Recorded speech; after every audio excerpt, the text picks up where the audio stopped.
สบายดีทุกท่านและทุกคนเนาะเริ่มต้นเลยค่อยเป็นคนหนึ่งที่มีความฝันค่อยเคยเห็นคนอื่นเขาเจ้าไลฟ์สดเขาเจ้าไลฟ์สดเขาเจ้าโคตรเก่งเลยแม่นไผก็เฮ็ดแม่นไผก็กล้าแสดงออกเฮ็ดอีหยังก็แบบตั้งมั่นตั้งใจแล้วเขาเจ้าเฮ็ดออกมาได้ดีหลายแล้วค่อยเป็นคนหนึ่งที่คอยติดตามคอยเบิ่งคอยเชียร์คอยให้กำลังใจให้เขาเจ้า แล้วค่อยลืมเลยลืมสิ่งหนึ่งและลืมเลยลืมคนหนึ่งที่ค่อยบ่ให้กำลังใจค่อยๆชื่นชมผลงานของเขาค่อยคิดว่าเฮ้ยเขาคือเก่งแท้เขาคือเฮ็ดได้ถึงขั้นนี้พุ่นนะป้าเขาจะคือเก่งแท้ค่อยๆชื่นชมแต่พรสวรรค์ของเขาแล้วค่อยลืมไปเลยว่าเฮาลืมชื่นชมพรแสวงของเขาพร้อมเนาะฉะนั้น มื้อนี้ข้อยมาเว้านี่บ่ได้อิหยังดอกข้อยอยากให้ทุกๆคนที่มีความฝันถ้าว่ามื้อนี้เฮามีความฝันแล้วเฮาฝันว่าเฮาอยากเป็นอิหยังสมมุติว่าเฮาอยากเป็นนักเขียนและหรือว่าสมมุติว่าเฮาอยากเป็นนักร้องหรือว่าเฮาอยากเป็นอิหยังก็แล้วแต่ถ้าในมื้อนี้ความฝันของเจ้ามันชัดเจนแล้วแม่นบ่ถ้ามันชัดเจนแล้ว เจ้าเพียงแต่เริ่มต้นย่างเทื่อละก้าวและตรงกันข้ามถ้าหากมื้อนี้เจ้ามีความฝันแต่เจ้าบ่เริ่มต้นบ่เฮ็ดอิหยังเลยความฝันของเจ้าก็เป็นได้เพียงแต่ความฝันมันจะเฮ็ดอิหยังให้มันนอกเหนือจากนั้นบ่ได้เนาะแล้วข้อยเชื่อว่าอุปสรรคที่มันร้ายแรงที่สุดที่เฮ็ดให้คนเราไปบ่ถึงฝันของเราหั้นนะมันแม่นมีแต่สิ่งเดียวเท่านั้นสำหรับข้อยคิดว่ามีแต่สิ่งเดียวเท่านั้นข้อยบ่รู้ว่าพวกเจ้าหลายๆคนที่เข้ามาเบิ่งนี่นะมีอุปสรรคในความฝันมีหยังแหน่เนาะแต่สำหรับข้อยแล้วอุปสรรคในความฝันก็คือความคิดความคิดของเรานี่เป็นสุดยอดศัตรูตัวร้ายที่สุดสำหรับเรา และความคิดของเรานะมันจะเฮ็ดให้เราอยู่ในกรอบของมันคือแบบคนเรามันจะมีกรอบเนาะมีกรอบคือสมองของเรานะมันจะบอกว่าเฮ้ยเรามีกรอบได้เราบ่ต้องออกจากกรอบตัวนี้ได้คันเราออกจากกรอบตัวนี้นะมันจะเป็นอันตรายสำหรับเราแล้วสมองของเราก็คอยบอกว่าเฮ้ยบ่ต้องเฮ็ดอิหยังนอกเหนือจากความสามารถของเจ้า เจ้าอยู่ได้แบบนี้มันดีแล้วเจ้าสบายแล้วเจ้าบ่ต้องไปเฮ็ดให้มันนอกกรอบนะมันคอยบอกแบบนี้กับเราตลอดในสมองของเราเนาะฉะนั้นข้อยขอบอกเลยว่าถ้าแม่นไผเอาชนะศัตรูตัวร้ายตัวนี้ไปได้ข้อยรับรองเลยว่าประสบความสำเร็จทุกๆคนเนาะแล้วสิ่งที่สำคัญที่สุดคือคนที่มีความฝันจะสำเร็จได้นั้นก็ต่อเมื่อเขาบ่ดูถูกตัวเองคอยให้กำลังใจตัวเองคอยสนับสนุนคอยผลักดันตัวเองเฮ็ดให้ตัวเองก้าวจากจุดนี้คือก้าวจากขั้นใดขั้นนี้ไปอีกขั้นหนึ่งแล้วเราก็พยายามเฮ็ดให้ขั้นใดขั้นนั้นน่ะเราจะเฮ็ดแนวใดก็ได้ให้เราก้าวไปอย่างไววาและบ่ต้องตกคันใดหรือว่าบ่ต้องหยุดกลางทาง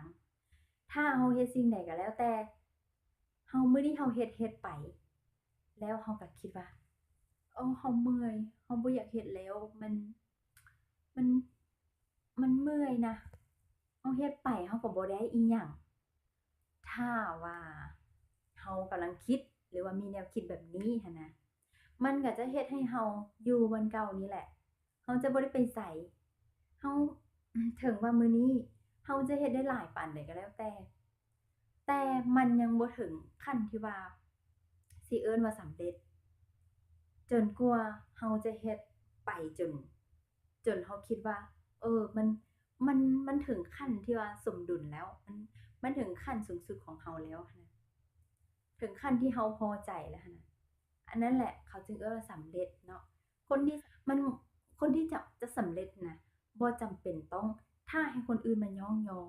ต้องท่าให้ผู้นี้มาย่อสรรเสริญเฮาย่องว่าเฮาเฮ็ดดีเฮ็ดได้เฮาจังซี้จังซั้นบ่จำเป็นคนสำเร็จเขาบ่ต้องการเขาต้องการเพียงหนึ่งเดียวก็คือเขาชนะใจตัวเองได้บ่นะฉะนั้น ถ้ามื้อนี้เจ้ามีความฝันเจ้าให้เจ้าคิดขอให้เจ้าคิดดีๆว่ามื้อนี้เจ้าสามารถชนะใจตัวเองได้แล้วหรือยังถ้าหากว่ายังก็ขอให้พยายามเฮ็ดต่อไปและเฮ็ดให้มันดีขึ้นเรื่อยๆจนกว่าเจ้าจะยอมรับในตัวเจ้าและเจ้าจะรู้สึกว่าเฮ้ยเรามีความสามารถปานนี้พุ่นหวานะ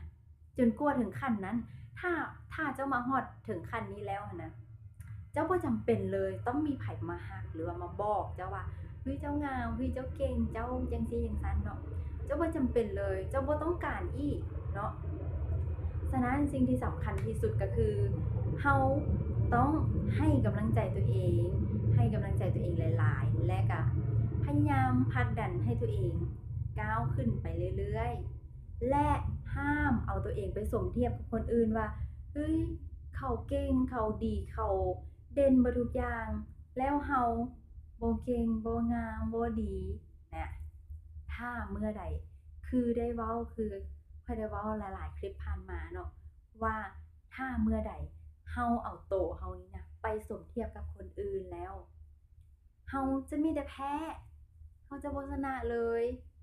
ต่อให้เจ้า จะสมบูรณ์แบบปานใดก็แล้วแต่เจ้าก็ต้องหาคนที่ว่าสมบูรณ์แบบกว่าเจ้ามาเทียบกับเจ้าแล้ว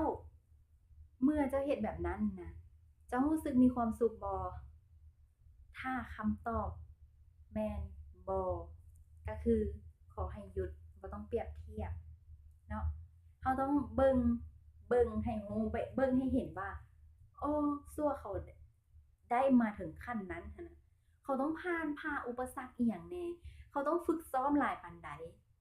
เขาต้องเฮ็ดอันนี้อันนั้นเขาต้องอ่านเขาต้องฝึกซ้อมเขาต้องเบิ่งซอกค้นคิดซอกหาความรู้หลายปานใดเขาจึงได้ขั้นนั้น